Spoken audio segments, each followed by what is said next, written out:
during the course of examining the crime scene, it's also true that you're, based on the evidence that you see there, you are making a mental movie, if you will, of what may have happened, of the sequence of events that may have happened. But when you enter a crime scene like this, and particularly in Brenda's case, it was evident that there was no forced entry. There was one point of entry, the front door and the front window. There was no forced entry. Many other elements that were significant, such as the fact that she was dressed in her PJs. It appeared to me at the time that her clothing was askew, and it didn't look like what she would have put on, but maybe she had been redressed or her clothing had been moved around by the assailant, either putting it back on or off. Some of the activities of the assailant inside the apartment, for example, the the telephone answering machine was gone. These things are generally for a reason and will help tell a story. Some crime scenes are very bloody, and the blood evidence is significant and tells us a story. This scene was not such, but the evidence that existed seemed to indicate that possibly this was somebody that Brenda knew. I could not imagine why she would open the door for someone late at night wearing her bed clothing unless she knew them. I found out later on from friends and family members that she was very security conscious, very cautious about such things. With the answering machine gone, I considered the possibility that maybe someone had called her and wanted to remove that evidence from the scene. So all of these things are going through mind.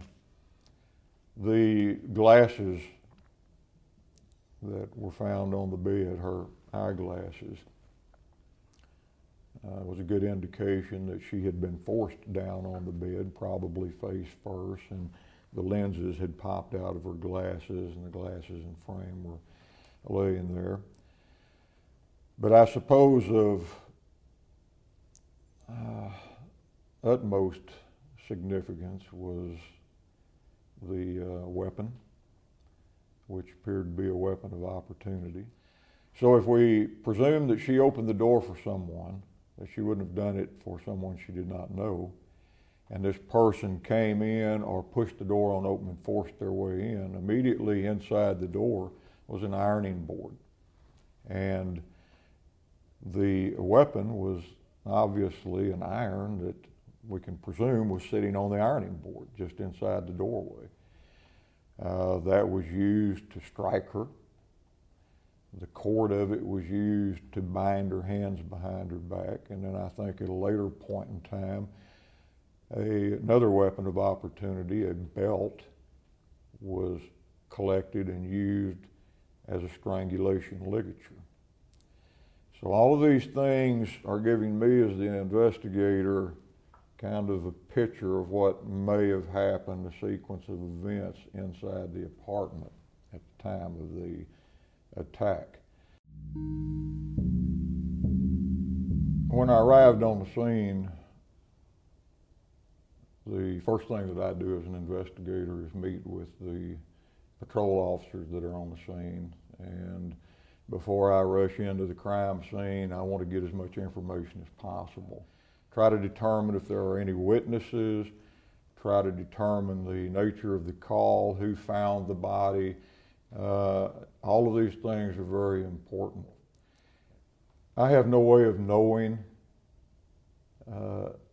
up front that one case is going to last for several years, be an investigation that may go for days or weeks, months, years. I've had calls, cases that appeared to be very, very complex, very aggravated cases that were solved in hours or days, contacting the right people or the right information, evidence surfaces, asking the right questions to the right people. And other cases that you might presume would be or expect or hope would be solved rather quickly that drag on for long periods of time. There's no way of knowing that.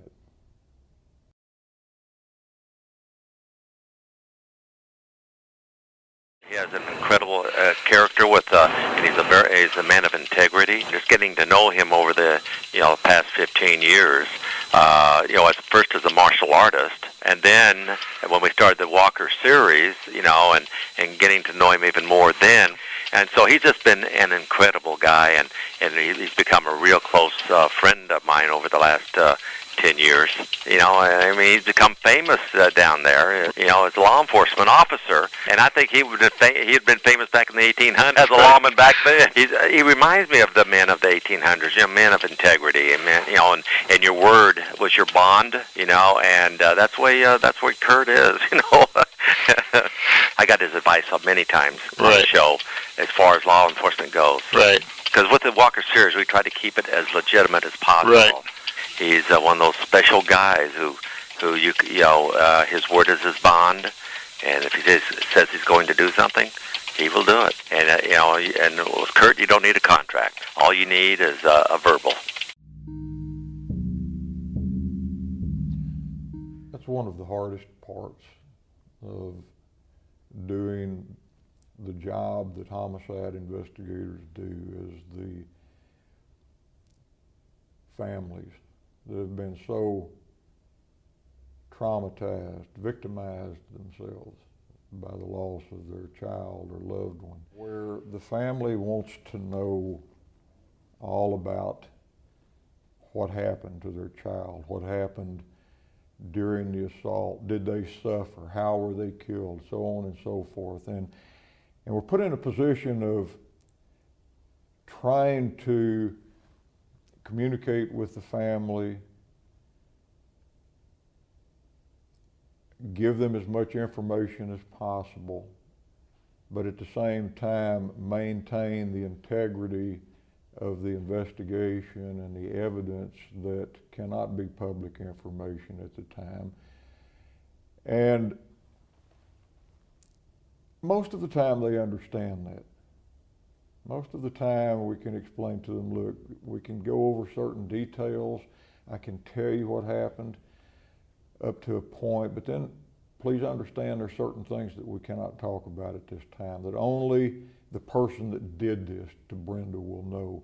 And in talking to that person, when I arrest them, and that's my intention, I want them to be able to tell me these things and know that it didn't come from some other source.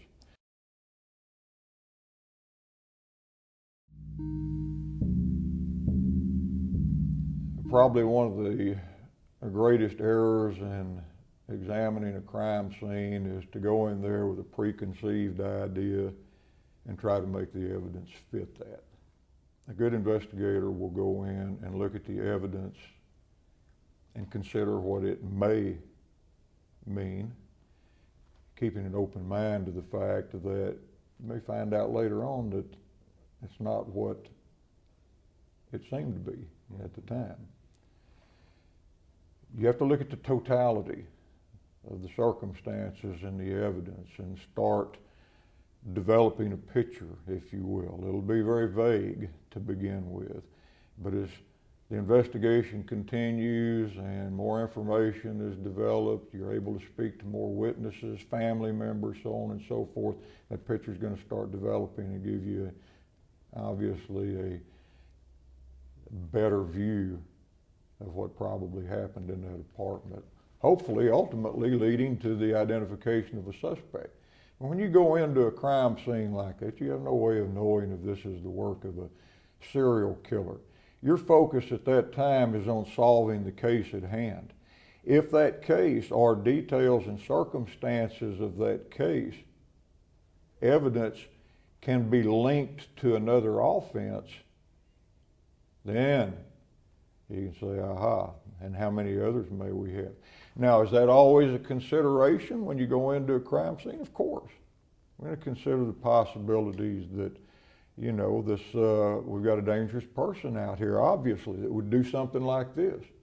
What measures can we take right now to find this guy as quickly as possible and get him in custody?